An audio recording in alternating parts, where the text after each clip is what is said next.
सुबह जब सूरज निकला, नदी फिर से शांत थी। हल्की धूप पानी पर चमक रही थी, लेकिन नाव की हालत देखकर मधु का दिल बैठ गया।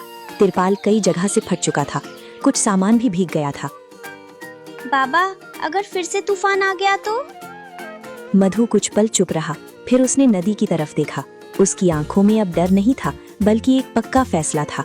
वो खड़ा हुआ और बोला, नहीं, अब ऐसा नहीं होगा। हम हर रात डरते हुए नहीं जिएंगे जैसे अभी तक जी रहे थे।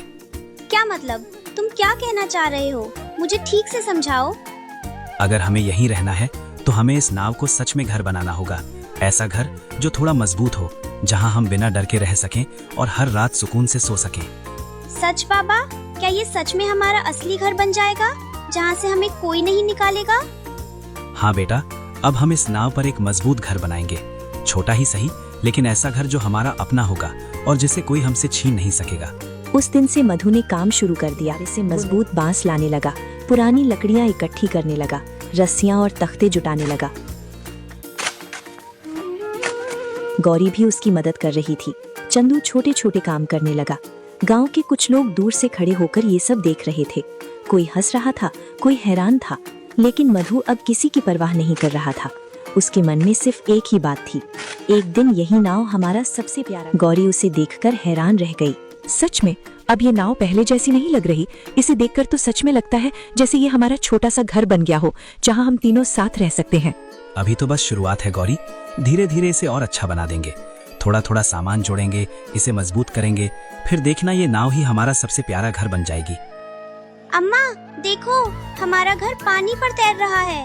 कितना अच्छा लग रहा है ना, जैसे हम नदी के बीच अपना छोटा सा घर लेकर रह रहे हो। एक सुबह मधु हमेशा की तरह जाल लेकर नदी में गया।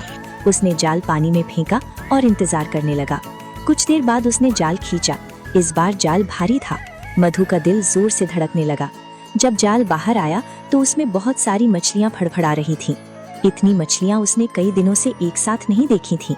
मधु की आंखों में चमक आ गई। आज तो किस्मत सच में मेहरबान हो गई। वो तुरंत मछलियां लेकर गांव के बाजार गया। सारी मछलियां अच्छे दाम में बिक गईं। इतने पैसे मिल गए कि कई दिनों बाद वो भरपूर सामान खरीद सका। वो चावल, दाल, सब्जियां और थोड़ा गुड़ लेकर वापस नाव पर आया। जब मधु वापस लौटा तो गौरी ने हैरानी से पूछा, इतना सारा सामान, ये सब कहाँ से ले आए आप? आज तो लगता है जैसे नाव भरकर चीजें ले आए हैं। आज नदी ने हमारा साथ दिया है। जाल में अच्छी मछलियां फंसी, उन्हें बेचकर थोड़ा पैसा मिला, उसी से ये जरूरी सामान ले आया हूँ, ताकि हमारा ये छोटा सा घर थोड़ा और ठीक बन सके। गौरी ने तुरंत चूल्हा जला दिया।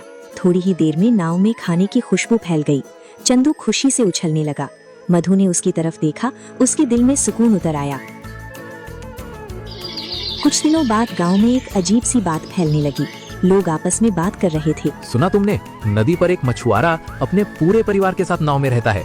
कहते हैं उसने अपनी छोटी सी नाव को ही घर बना लिया है और उसी पर दिन रात गुजारा कर रहा है। हाँ, मैंने भी सुना है।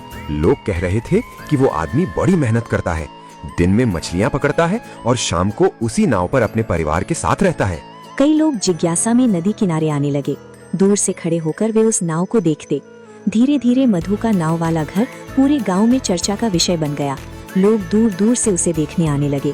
चंदू एक दिन खुशी से बोला, बाबा देखो, लोग हमारा घर देखने आ रहे हैं। क्या सच में तुम लोग इस नाव में रहते हो? दूर से देखकर तो मुझे लगा था कोई छोटी सी झोपड़ी पानी पर तैर रही है, लेकिन पास आकर समझ आया कि ये तो सच में नाव है। हाँ साहब, यही हमारा घर है।